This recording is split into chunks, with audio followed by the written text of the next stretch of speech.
I know what you're thinking. You saw the title and thought, no way, this is a video about Glitz and Glam. They have around 2 minutes of screen time, if that.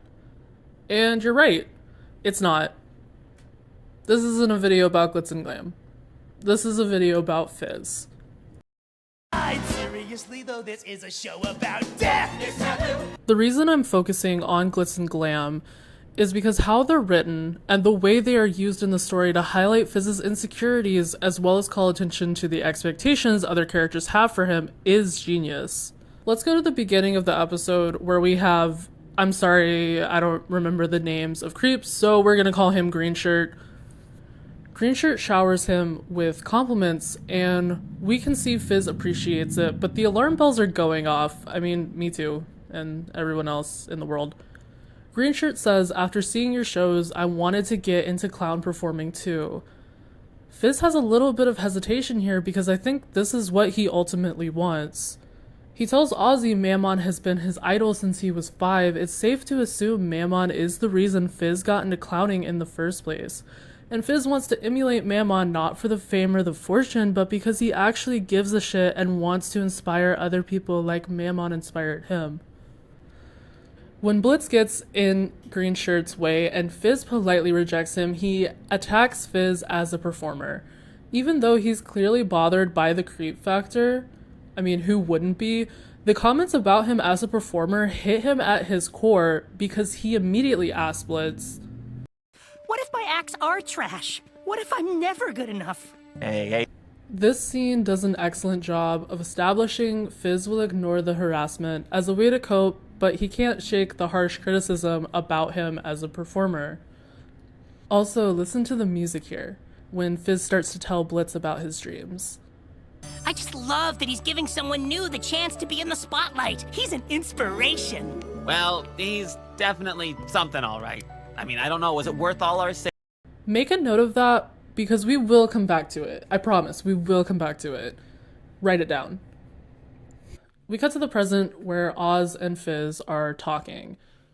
Oz is trying to convince Fizz that he doesn't need to do this anymore. He's been doing it for 10 years. You don't need to, you can sit this one out. But Fizz tells Ozzy Mammon really cares about the craft of clown. Except he doesn't. Like, he spells it out for us. Like, he really doesn't. He cares about money. He's very clear that he will do anything for $1. So Fizz interpreted Mammon's need for protection. Why can't I speak? It's literally all I have to do, and I can't do it. So Fizz interpreted Mammon's need for perfection as he cares so much, when the true reason is Fizz is a brand, and brands need to be perfect. Fizz can't see that. If there's anything I've learned from BoJack Horseman, when you're wearing rose-colored glasses, all those red flags just look like flags. But he thinks Mammon cares because Fizz cares. His identity as a performer is intertwined with his personal identity, which is why he's willing to do anything to be perfect. Years later, when his literal partner is telling him, you don't need to be perfect, also you're not, and also nobody is, I think Fizz misinterprets this as Ozzy talking about him as a partner, like, oh, you don't have to be perfect, you're my partner, but he's talking in a general sense, like, you don't have to be perfect in anything you do in life because that's so unrealistic and that's not how life works. And from previous episodes, I think it's clear that Fizz has high self-worth and a good amount of self-love for himself. I think we conflate the idea of self-love with confidence, even though it's not necessarily the case. Because you can love yourself and have self-worth, but still be insecure. Fizz never belittles himself or acts like he's not a good performer or says that his act is trash, but he is worried about his faults and he's worried that he might actually be trash. It's imposter syndrome. That his best isn't actually good enough. But he thinks Oz is trying to comfort him on a personal level, and Oz spots this pretty quickly because he immediately says, let me rephrase. I don't like how many creeps you have now thanks to Mammon. And I don't like designing sex toys with your likeness for him. Pretty sure you feel the same. I just don't think about it. A toy is a toy. When Fizz says, I just don't think about it, oh my god, me too. That is my number one favorite maladaptive coping mechanism. But it's blatantly obvious he doesn't think about it, even when everyone around him is telling him how horrible Mammon is. He just won't think about it. It's fixed. It's fine. So Fizz assures Oz that this competition is for him, which we'll unpack that in a second. Let's go to the red carpet, where we get to see Mammon and Fizz interact for the first time. He towers over him, grabbing his face to the point where it's difficult for Fizz to speak, and he's saying affectionate things while doing all this. He asks Fizz if he's ready to compete, not because he actually gives a shit, but as a way to bring up the competitors and put more pressure on him. I've seen this tactic in way too many toxic jobs I have worked. Even when we had record-breaking numbers, they would tell us how to improve so they could squeeze more production out of us. And then goes on to tell Fizz to lose weight because you wouldn't want to ruin the image of the Fizzies, because he doesn't care about Fizz, he cares about the integrity of a product. I also have an unfathomable amount of love for Blitz's reaction here, because in the entertainment industry, it has become normalized to the point where people have kind of become complacent in finding out about exploitative, manipulative, gross behaviors. Because that's just show business, baby! But Blitz's face, this is the reaction any sane person should have to finding out about bullshit like this. Like this is how we should be reacting. After we all get to self-insert ourselves as Blitz and talk shit to Mammon, Fizz and Blitz have a conversation, and Fizz once again says, Oz brought you here, but can you at least not talk back to my boss? I need this gig. Why? Don't you have the world's best sugar daddy? I just need it, okay? This conversation is very similar to the one he had with Ozzy earlier. There's something bothering him that he either can't verbalize or doesn't want to. So he smiles inside and out and pushes it down and just keeps going because he has to do this. And it's fine. It's fine. Why would you think it's not fine? Everything's fine. Then we meet the entire reason I am hyper-analyzing this episode. I love how they are immediately introduced by an insult they made off screen. I love how no matter how ruthless they are, Fizz still tries to be nice to them. They're such perfect mean girls. They're even mean to each other. I love them. But this interaction is such a powerful characterization because it showcases how Fizz has genuine respect for anyone in this industry. He's still trying to be nice to them even though they're actively insulting everything about him. I also love how Blitz automatically hates them because they're a twin act, and you know, he was a twin act. I think that's a nice little detail. And them insulting Fizz was just the icing on the cake that made him froth at the mouth to talk shit to these two. So what's so special about Glitz and Glam? Well, a couple days ago, I was thinking about them and how it didn't make sense that they were allowed to compete together, and it's really unfair that one person has to outperform two people, and oh, that's the point. Mammon not only puts Fizz in this position, but expects him to outperform two people. Mammon expects him to work harder and put on more of a spectacle than two people. Oh, but they're twins. It's still two people. After introducing them, Blitz says, Aw, man, I didn't give a rat's ass about this competition, but Christ on a stick, Fizz, pile drive those sluts. Now, he could have said many different things in this moment, like, oh, don't worry about them. You're gonna do great. Don't even think about it. Don't pay them no mind. Even though his intentions are good, he fails to alleviate Fizz's anxiety and feeds directly into it. Fizz cares what Blitz thinks, so by Blitz directly stating how now he cares and telling Fizz to beat them, it adds more pressure on top of an already mountain pile of pressure and nerves. Everyone around Fizz, besides Glitz and Glam, expect that he will do well. Even as a child, Buxo had put tremendous pressure on him. He was the one who drew the crowd. Buxo wishes Fizz was his son because he's a good performer, a better performer than Blitz, his actual literal child. Which teaches Fizz from an early age, people love him for his abilities, not for him. At least from his eyes. So the timeline isn't super clear, and there's a lot of room for speculation. He won Mammon's pageant 10 years ago, and every year since that, he has won. So 10 years ago, but the accident happened 15 years ago. It's possible he took 5 years to recover, but again, there's a lot we don't know. We don't know how long it actually took him to recover. We don't know when Ozzy fits into this timeline. We don't know if Ozzy was the one who provided him with his prosthetics or not. We just don't know. We don't know yet. And that's okay. But because he thinks people love him for his abilities and not for who he is, at least in his mind, he went through a period of time where he couldn't perform. And that cemented many harmful beliefs and attitudes towards his relationship with performing. When your personal identity is intertwined with your abilities and your ability to perform is taken away from you, who even are you? I think that's why Fizz pushes himself so hard and why it's so important for him that he's able to perform, because it was taken away from him before. And in his mind, he will never let that happen again. He will push himself to being insulted by not only his boss, but fellow performers, and being reduced to a sex object if that means he is at the top of his game. This behavior of overlooking your personal health and needs is rewarded by Mammon. He only gives Fizz validation or affection after agreeing to do whatever he asks of him. There was also a hint of this in a previous episode.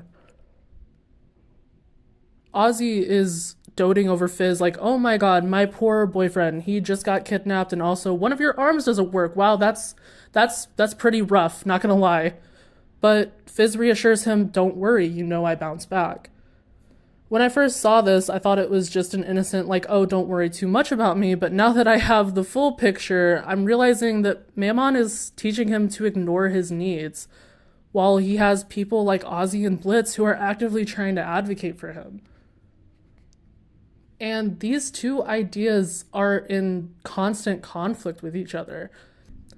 At the meet and greet, we see him try to communicate to Mammon. He doesn't want to do it.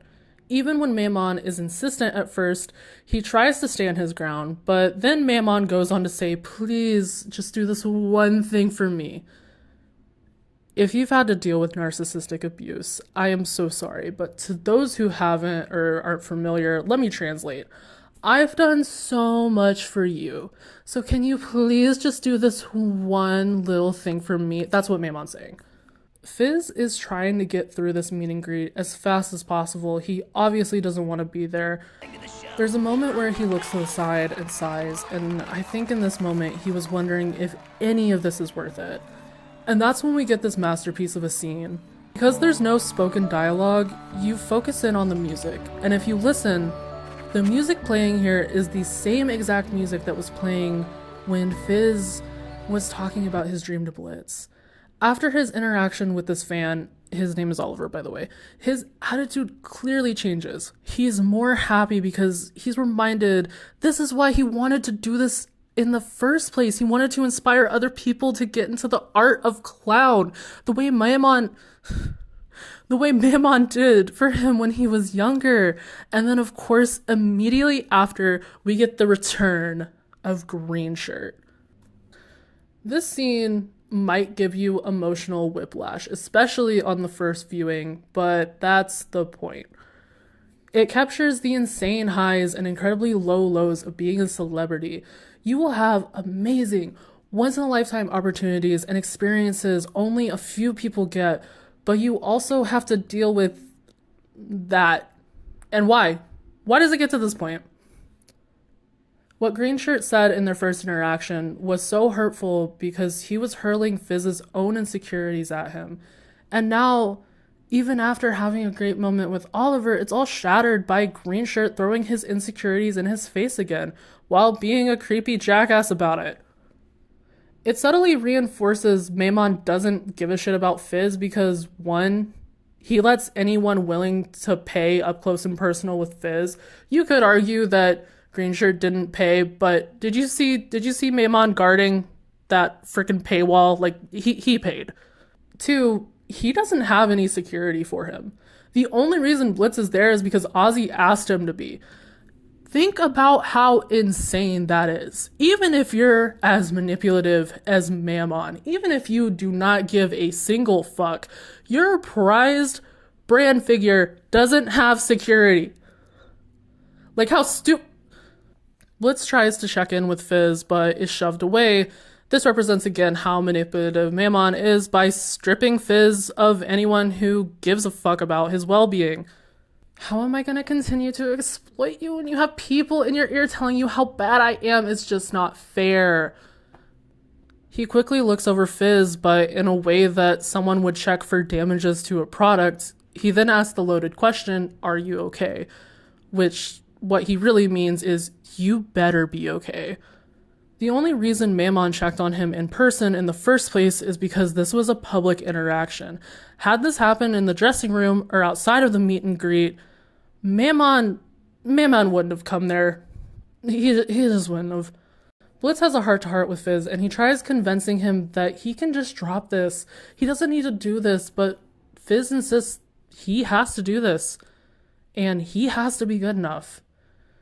When you have people who are insecure like Fizz, unfortunately, they're easy to manipulate. Just keep throwing their fears back in their face and remind them that they need you. Mammon has been manipulating Fizz for 10 years, and for Fizz, I think this is a small part of him trying desperately to believe that Mammon does have his best interest at heart, that the past 10 years haven't just been an exploitative mess of struggle and trauma for nothing. Then we get this banger. Shout out to everyone who worked on this episode. The animation is so good. It's so good. I don't think you guys... I kind of want to learn new vocabulary words just so I have a better way to describe it, but it's just... it's so good. But they are basically singing a sales pitch, and this is when Fizz breaks down. He's had it. Had it officially! I have to outperform the spectacle of two people. He then tries to bury it down and tell himself it's just fine.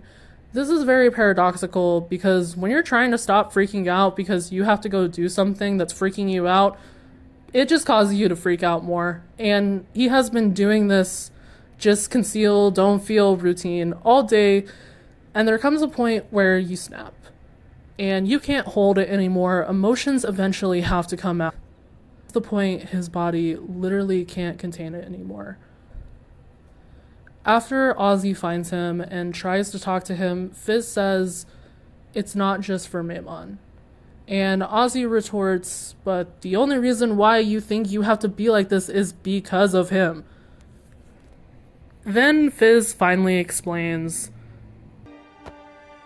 But everything I have is because of Mammon. I have this life. I have security. I have you. Without Mammon, I wouldn't have... I have to win this. Fizzy. I don't want to lose. Because I feel like if I lose this, I lose you. How would you lose me? Come on, Froggy. You're with me because of who I am at my best. I'm barely worthy of working with a king of sin because this is who I am. Without all this, I'm just nothing. When Fizz reveals his horns, this is a really powerful moment. And this scene could have been done in a lot of different ways. He could have rolled up his sleeves to show his prosthetics, but instead he took off his hat because his horns are broken. He is saying, this is who I am. I am broken. You're with me because of who I am at my best. And he's saying he's only his best because of Mammon, while also enforcing this idea that he's had since he was young, that people will only truly love him at his best. This is why he does anything for Mammon at the drop of the hat, because that's why people like him. What other reason would people have to like him? It's unclear if Ozzy and Fizz started dating before or after they became business partners, but them being business partners on top of being in a relationship adds another layer to this.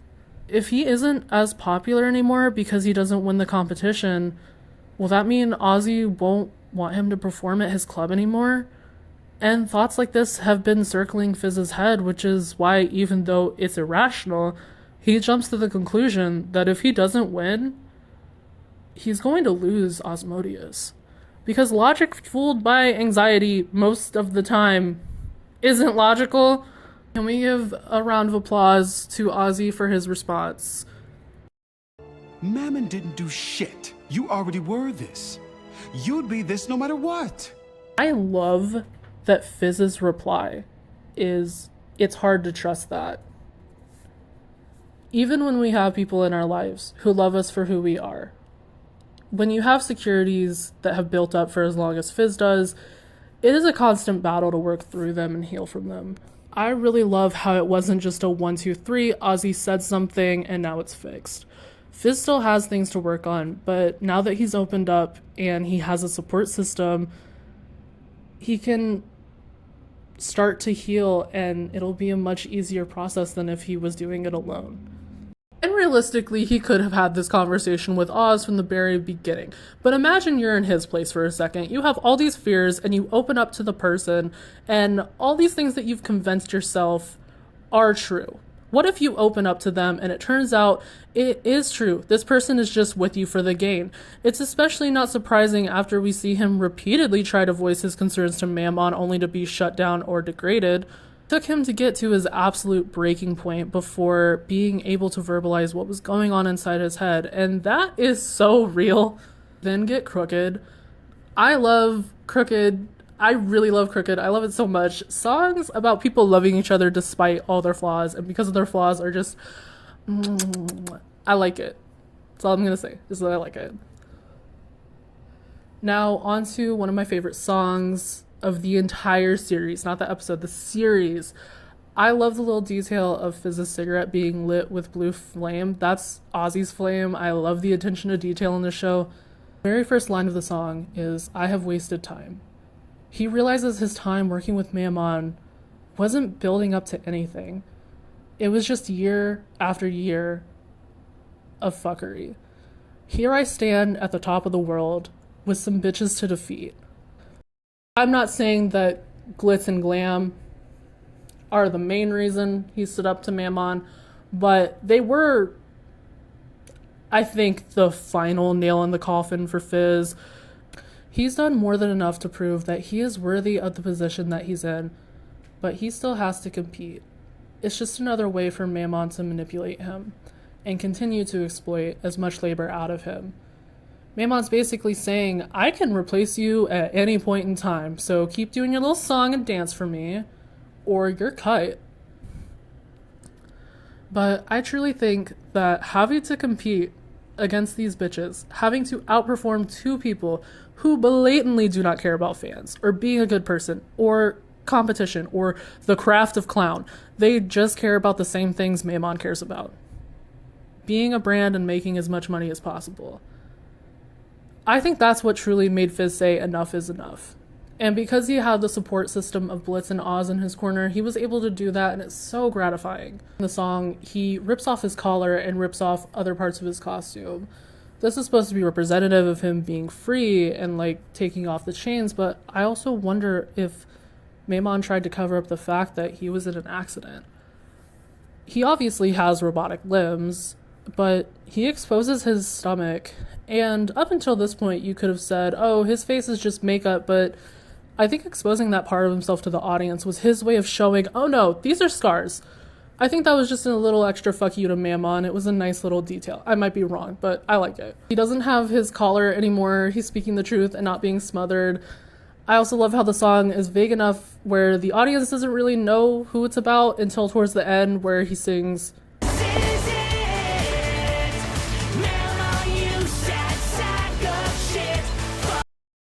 and actually calls him the fuck out, and you can see in his face him contemplating if he should say it or not. The animators are so good. I love how Mammon was like, oh, it's catchy, fine, it's about me as long as I can make money out of it, but as soon as he actually calls him out is when he gets angry. At the very end of the performance, we get this trumpeted fanfare, and it's the music that has been playing on all of these high notes, but now it's full of brass and loud, because this is a victory. Fizz is finally seeing his full self-worth, and he realizes it doesn't matter if he's at the top of his game anymore. It doesn't matter if he does every single thing to please every single person. The people who are truly there, who truly want to support him, they will always be there. When he directly acknowledges Oliver and signs thank you because Oliver helped him realize what truly matters. But then, enter Mammon, stage left. That motherfucker. He starts verbally berating Fizz, and Fizz is standing his ground, not even flinching. A clever contrast to the beginning where he would shake and make himself smaller. Fizz is worried for Oz that people will find out, you know, the worst kept secret in hell. But Oz doesn't give a fuck anymore. And I think this aids in relieving Fizz of any anxieties he had about their relationship. Oz feels so secure about the relationship, he doesn't give a fuck if it's public or if someone gives their 2 cents on the matter. This has nothing to do with anything but the delivery of this line. Ah, you dirty bitch! It makes me laugh every time, even though Mammon is my personal enemy. I love the voice actor so much. Every line delivered is pure gold, and I love him for that. He vaguely says, You are gonna regret revealing that, Oz. oop, foreshadowing? Possible big dumb demon fight with Ozzy and Mammon? Big dumb demon fight? But they don't care about that right now, and they hug, and they're boys, and they kiss, and then we cut to Glitz and Glam. The physical comedy of them saying, so does that mean we win? And then immediately getting crushed by a set piece is just peak. They're not dead, by the way. It's been confirmed. They're not dead. I just think it's hilarious. And I do want to see them again. They're so cool. They're just so cool. I love how Glitz and Glam were the catalyst for the whole episode, and they were just the sexy beta fish while doing it. I love them. The final scene, which is Blitz ruining the vibe, saying who tops, which is absolutely hilarious, but also shows that he doesn't really know about relationships or boundaries within those relationships. My prediction is that he is going to hyperfixate on Fizz and Oz for a while, like he did with Millie and Moxie.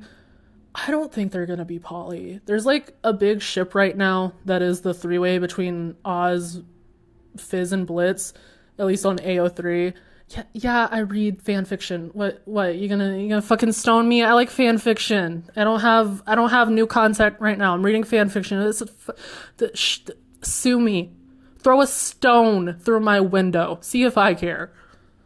One reads fan fiction. If you don't read fan fiction, grow up.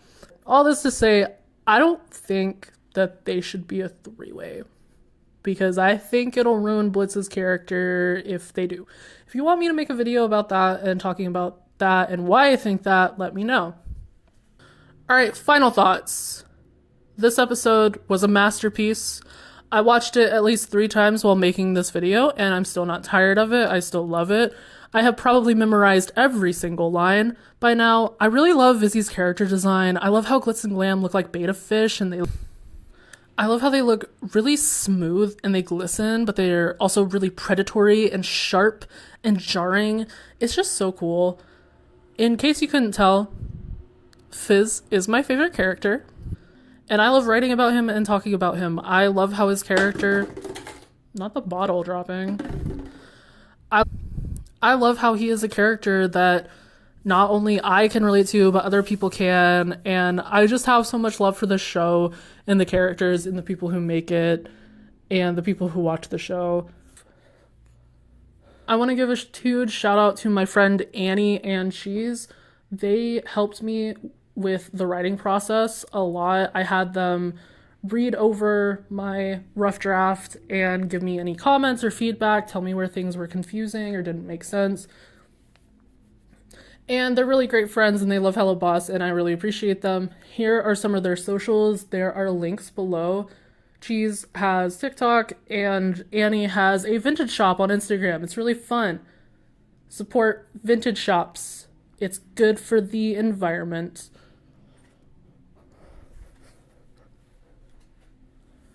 I'm going to... Okay, the video essay is over, so if that's all you came for, you can go ahead and click off, but I will be talking about some personal stuff, and thank you so much if you made it this far. I really appreciate it, but I'm going to talk about some personal stuff, so thank you. Bye. Hopefully we get a new episode.